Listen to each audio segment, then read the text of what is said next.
Os irmãos Miranda depõem à CPI nesta sexta-feira, mas na sessão destinada a escutar pesquisadores, os senadores iniciaram discutindo sobre a denúncia envolvendo a compra da Covaxin e um possível pedido de segurança à Polícia Federal para Francisco Maximiano, o representante da Precisa Medicamentos. Proprietário da Precisa, um alvo indiscutível, né, num processo desse que nós estamos vivendo, com ameaça pública. Porque Vossa Excelência já está julgando, Vossa Excelência já está julgando, já está dizendo que a Precisa está incorrendo na prática de crime. Estou dizendo que para não prevaricarmos, para que essa o empresário solicitou proteção de vida. Testemunha importante, como era importante o Adriano da Nóbrega. Isso é uma narrativa política, nós temos que garantir a sua segurança. Renan Calheiros avisou que pode pedir a prisão do ministro da Secretaria-Geral da Presidência, Onyx Lorenzoni,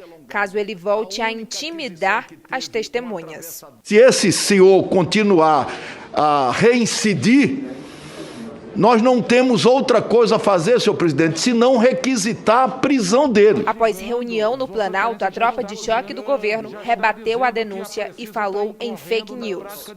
Eu acho que qualquer informação que é apresentada, e na CPI, informação agora, quando chega a oposição dá a uma informação ainda sem a devida checagem, peso de denúncia, como se fosse uma coisa, uma grande descoberta.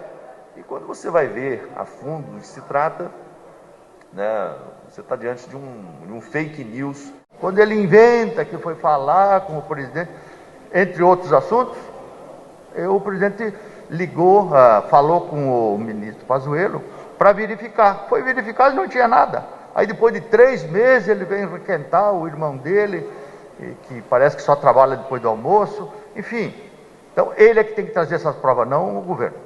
Os convidados expuseram dados que revelam a quantidade de vidas que poderiam ter sido salvas. Só no primeiro ano da pandemia, 305 mil mortes em excesso.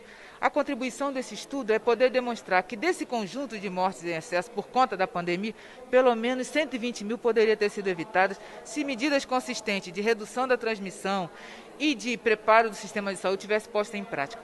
E 400 mil vidas poderiam ter sido poupadas no Brasil, caso o Brasil tivesse um desempenho mediano, não caso o Brasil fosse um sucesso no combate à pandemia, com um desempenho mediano a gente teria poupado 400 mil vidas.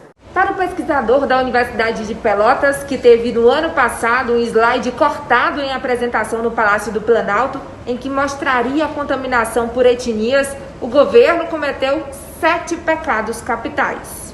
Na visão da epidemiologia, quais são os 7 pecados capitais que foram cometidos no enfrentamento da pandemia? Então, o Brasil teve pouca testagem, rastreamento de contatos e isolamento. O Brasil demorou para comprar e desestimulou a vacinação. O Brasil fez promoção de tratamentos ineficazes, a ausência de liderança do Ministério da Saúde, de um comitê de crise, o desestímulo ao uso de máscaras, o uso de uma abordagem clínica versus epidemiológica e a falta de uma comunicação unificada, talvez um dos temas mais graves a ser investigado por essa comissão parlamentar. O conteúdo passa a ser o foco das investigações, enquanto o STF formou maioria para impedir os governadores na CPI.